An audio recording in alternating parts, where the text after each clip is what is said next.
हितेश नाम का लड़का एक बहुत बड़े तथा अमीर घर की इकलौती ताज था। मेरे कहने का मतलब है कि हितेश लड़के के पिताजी एक बहुत बड़ी नौकरी तथा उसका एक बहुत बड़ा साम्राज्य हुआ करता था, जिस कारण से हितेश अपने बाप के पैसों पर वह बहुत सारे दोस्तों को और बहुत सारे गर्लफ्रेंड को एक बार एक साथ रखा करता था। पैसों के इतनी ज़्यादा अमीर होने के कारण लोगों को कुछ भी नहीं समझ करता था, सभी से झगड़ा किया करता था और सभी के साथ बहुत ज़्यादा बुरे मानसिकता वाले हालात से पेश आता था। यही कारण है कि हितेश का कोई बेस्ट फ्रेंड नहीं था। अब वह जितने भी फ्रेंड के साथ रहता था, जितने भी दोस्त के साथ रहता था, वह सिर्फ उसके साथ उसके पैसों पर मौज करते थे।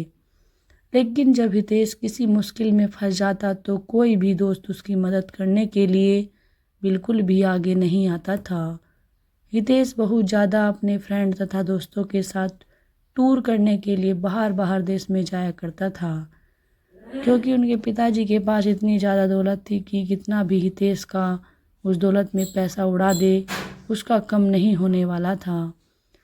इस कारण से हितेश उस दौलत को लेकर बहुत ज़्यादा घमंड किया करता था और हमेशा अपने दोस्तों को बहुत ज़्यादा पार्टी दिया करता था और पूरी उसके साथ घूमने के लिए जाने के लिए कहा करता था। हितेश को लड़की की लत लग गई थी। वह लड़कियों के साथ बहुत ज़्यादा से समझ गया करता था। ज़्यादा पैसा होने के कारण वह बहुत सारी लड़कियों के साथ घूमा करता था तथा बाहर डांस में जाकर लड़कियों के साथ बाहर डांस भी किया करता था। वह रेस्टोरेंट में जाकर लड़कियों को खाना खिलाता था और फिर घूमने के लिए टूर पर जाया करता था। एक दिन ऐसा हुआ कि किसी कारण अपनी छत पर टहल रहा था तो उसके घर के सामने एक छत पर कहीं से और बहुत ज़्यादा खूबसूरत लड़की टहल रही थी। हितेश ने अपने पैसे के दम पर सोचा कि चाहे कोई भी लड़की हो, अगर हितेश एक बार इशारा कर देता है तो कोई भी लड़की उसके आगे अपनी एटीट्यूड को नहीं रखेगी। लेकिन वह एक अच्छे और अच्छे परिवार से बिलोंग करती थी। वह लड़की ऐसी वैसी नहीं थी जो कि किसी पैसों को देखकर उनके साथ चली जाए। उस लड़की को हंसाने के लिए हितेश बहुत तरह से उसको लालच देने का प्रयास करता था, लेकिन वह लड़की ऐसी वैसी बिल्कुल भी नहीं थी कि किसी की बातों में आ जाए।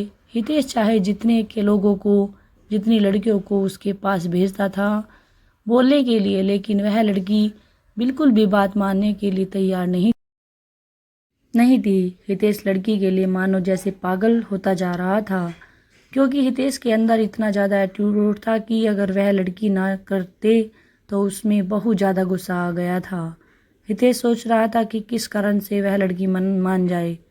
हम चाहे कितना भी पैसा उसे दे देना कि अपने साथ उसे घूमने पर मजबूर कर देंगे।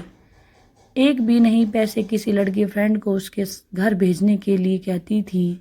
लेकर जाओ और उस लड़की को बोलो कि जितना पैसा लेना है, जितना खाना है, जितना घूमना है मेरे से ले लो, लेकिन मेरे साथ घूमने के लिए तैयार हो जाओ।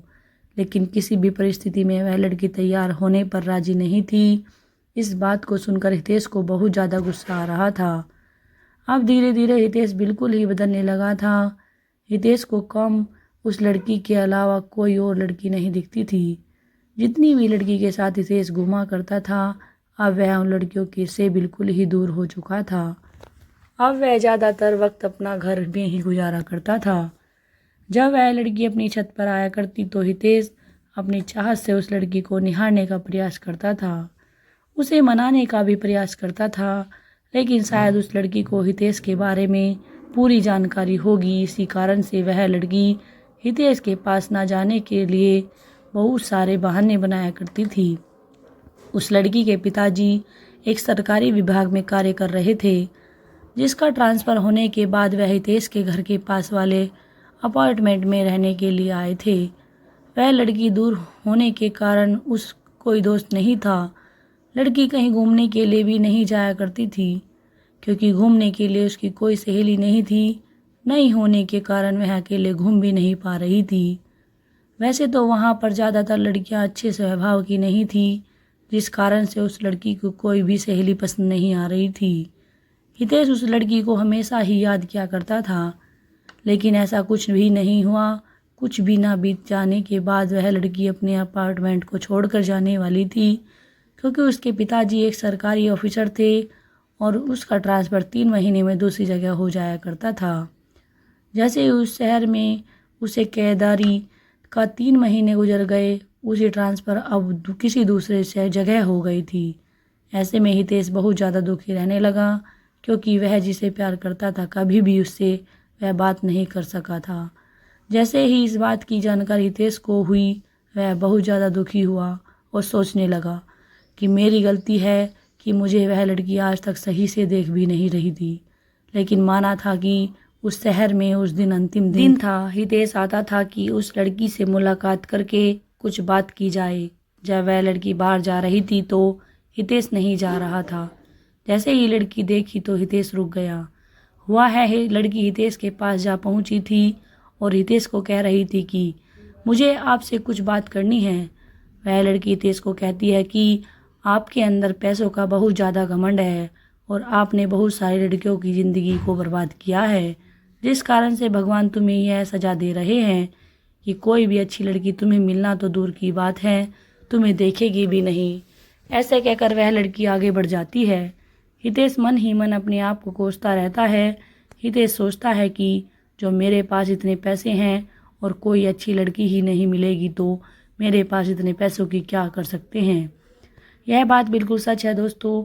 चाहे पैसा कितना भी हो जाए, मनुष्य को कभी भी अपने पैसों पर बिल्कुल भी घमंड नहीं करना चाहिए।